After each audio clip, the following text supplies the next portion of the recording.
My name is Steve Sikora. I am producer, president, and owner of Harmonic Software Production Studios, and I've been doing this FileMaker thing for a long time. More importantly, I'm a dad and a husband. I've literally been remodeling my house nonstop since 2009. I love DIY. Last, I'm a newly diagnosed type 1 diabetic, and while that may seem unrelated to a talk on an air quality management system, it's more relevant than you might think.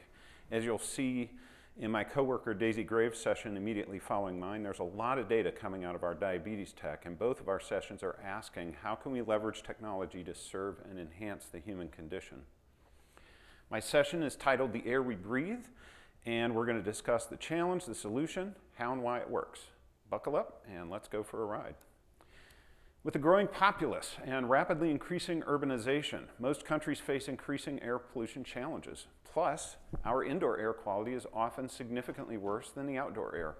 CO2, particulate matter, and off-gassing are the constant byproducts of human habitation. For me, this is personal. For many years, I've watched as my wife struggles to breathe, an ability I take for granted. Lately, her breathing challenges have gone from an occasional inconvenience to a far more frequent and unwanted reality. As I've listened to my wife and watched her suffering, I've begun to realize that we as humans face a number of challenges when attempting to self-report our pain, ailments, and struggles.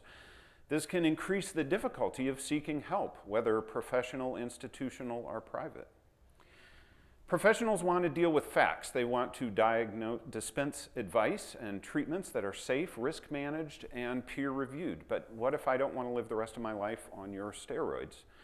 Gurus would like for you to enlighten your way out of the problem, which would be great, but what if I don't get it?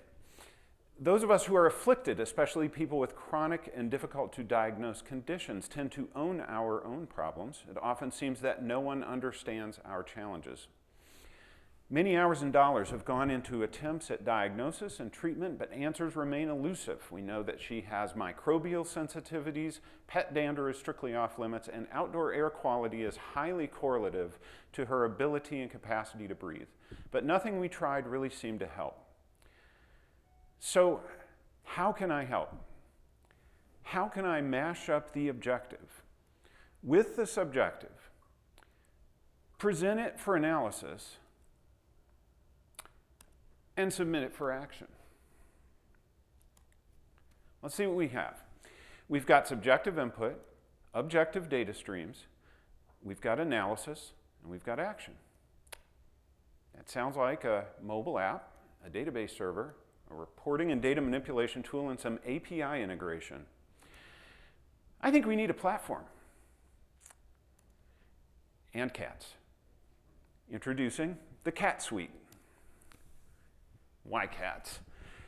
Well, my wife loves cats. I even think my wife may be a cat, but we can't have real cats because not great for indoor air quality, especially for someone with my wife's sensitivities. I'd come up with this idea to build my wife an app. I mean, I'm a database guy, right? I wanted to help capture and clarify through some of the subjective fog and pain and misery of a chronic condition. But I had a problem. You see, my wife is not that fond of technology. She's a cat, remember?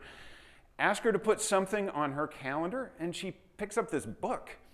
Ask her to turn on the lights, and instead of saying, "Hey Siri," like any sane person would, she gets up and presses a button, which she insisted that I put in, by the way. So, how could I get her in the middle of the night when she's totally pissed off that she woke up unable to breathe yet again to click a button on a screen so that I could capture the when, where, and why around that subjective experience? I knew it had to be right there. I knew it had to be always on. I knew it had to be as few clicks as possible because my wife hates being delayed and made to feel stupid by clumsy and slow tech. And I knew it had to be beautiful. What I didn't know is what would cause her to engage and provide input the second through the nth time in a row, so I asked her. She said, "Well, this is probably silly, but is there some way, after I complete the entry, that you could have a nice cat curl up and go to sleep on the screen? I think that would calm me down and help me go back to sleep." So I built the Happy Cat app.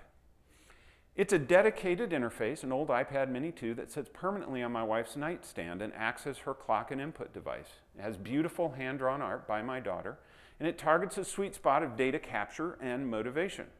Now, instead of being totally pissed off that she woke up in the middle of the night, she's only mostly pissed off because she at least feels like she's doing something by recording the when, why, and where she woke up. And she loves the cats. So let's take a look at this app. This is the loading screen, and here's the main menu. The time is always shown at the top. Depending on the time of day, a different default entry will be prompted. Since it was 11:42 at night when we recorded this video, the app assumes that my wife can't get to sleep. Let's click that entry. We get a fun intro image channeling the user's experience. We then present a series of choices pre-selected for the user that maybe help the user quickly and efficiently provide feedback. Maybe she can't breathe. Maybe she had too many cat naps, but tonight she's too hot. Data captured, she's presented with a reward image and thanked for her input. Now the app is ready to record the next moment. Now that we have our subjective data stream, where do we put it? And what other kind of objective data can we mash up to begin looking for trends? In order to treat the air quality in my home, I had to understand the air quality both inside and outside of my house. I purchased 3 IQ Air Visual Pro air quality monitors and placed them in my master bedroom, my living room, and the backyard. I now had real-time data on temperature, humidity, CO2, and PM2.5. These components make up the widely agreed upon criteria for air quality measurement and result in an air quality index, or AQI score. My outdoor air quality is also now a public air quality management station and reports up to a cloud of air quality data worldwide. This is used in a number of big data engines for real-time reporting and analysis trends. So with the combination of my wife's subjective data input and my air quality monitor's objective data input, I have a large number of disparate data types that need to be stored in an organized and extensible fashion. The Cat Tree Emporium, CTE for short, is modularly constructed to take any number of reporters and indicators from a variety of data sources and APIs and store them in a single long and skinny table. CTE is also responsible for the default air management automation through a series of server-side scripts. Let's take a closer look at CTE. On the right-hand side, you can see a never-ending stream of data constantly being pushed in. In the left-hand side, we see indicators for my 3 monitors, living room, master bedroom, and backyard. Below those are the indicators for the current whole house fan, fresh air mode, and air program status. Now this is the list of reporters.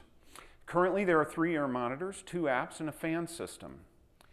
These are the data indicators that the system is currently parsing. And here is the data.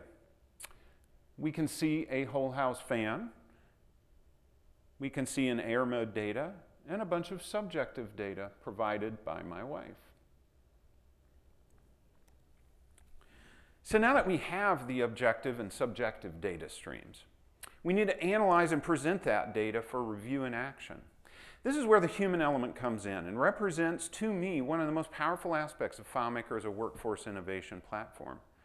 Dr. Mewis to the rescue. While I'm just getting started with the trending and analysis generated by the Cat Suite, I can tell you that I've already come to some very interesting observations, and I'm using those observations to fine-tune my logic tree. It's going to take some additional time to figure out correlation and causation with my wife's conditions, but I finally have a reliable stream of data to begin evaluating. Now that we think we know what we want to do, and when we want it done, how do we automate the mundane and remind the forgetful? As everyone here knows, FileMaker comes equipped with a powerful set of tools for API integration and procedural control. In my house, there are a number of mechanical systems used to manage the air quality. I go into depth on what these are and how they work in an accompanying video I'll provide a link to at the end of the session. For now, however, let's concentrate on the 3 bubbles to the right. First, my air conditioner is normally set to 75 degrees. Next, my whole house fan is set to auto mode. And last, the ceiling fan in the living room is turned off.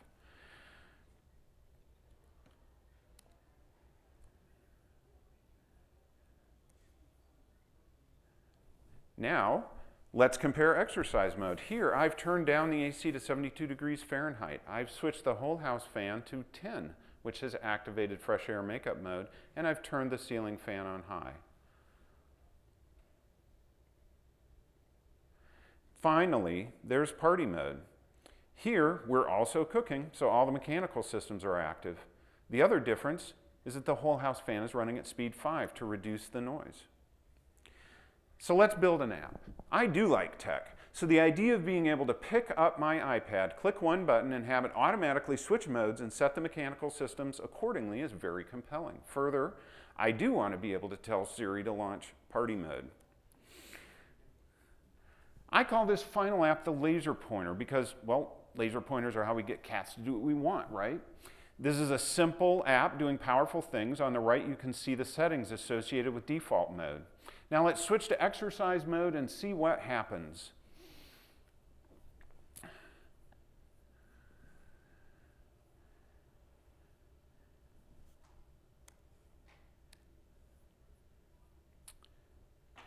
And apologies here, I'm having the same problem Tim was having playing that video.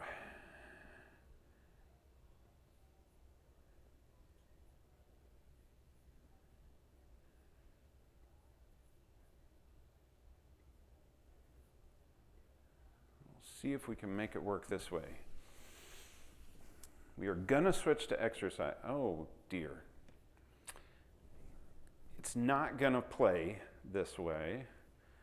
One last ditch retrieval effort. You get to see my great storage system here.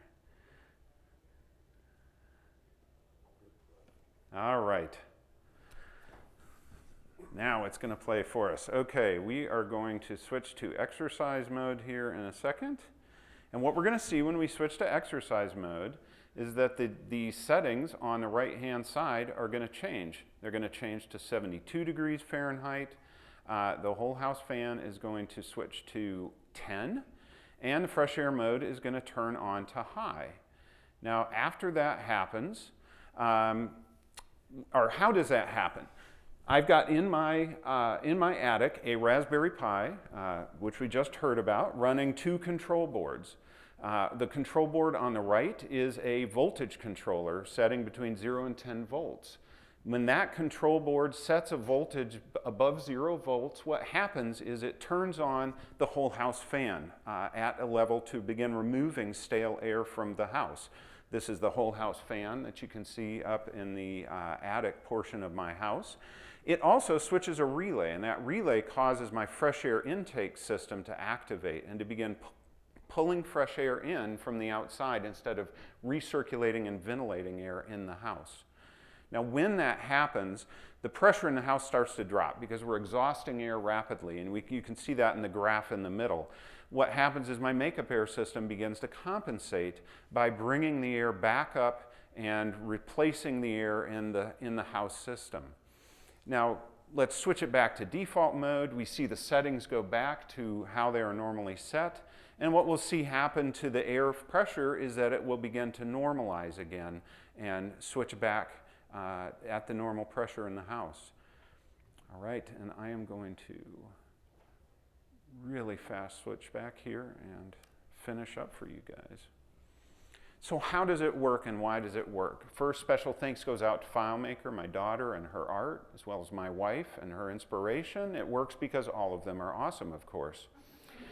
It works because we store the data as it happens, not when we need it and can't remember. It works because we're keeping the data modular, fast, and extensible. And it works because we're not leveraging technology, or because we are leveraging technology for a real and powerful purpose, not simply because we can. So our purpose is to analyze the inscrutable and automate the mundane. I will have some additional postings. In fact, an extensive video that explains all of this is up on my site here at har.fm/Steve. And please feel free to sign up for email updates about further home automation areas of interest with FileMaker. And thank you. And I'll switch back to that in case you want to take a picture.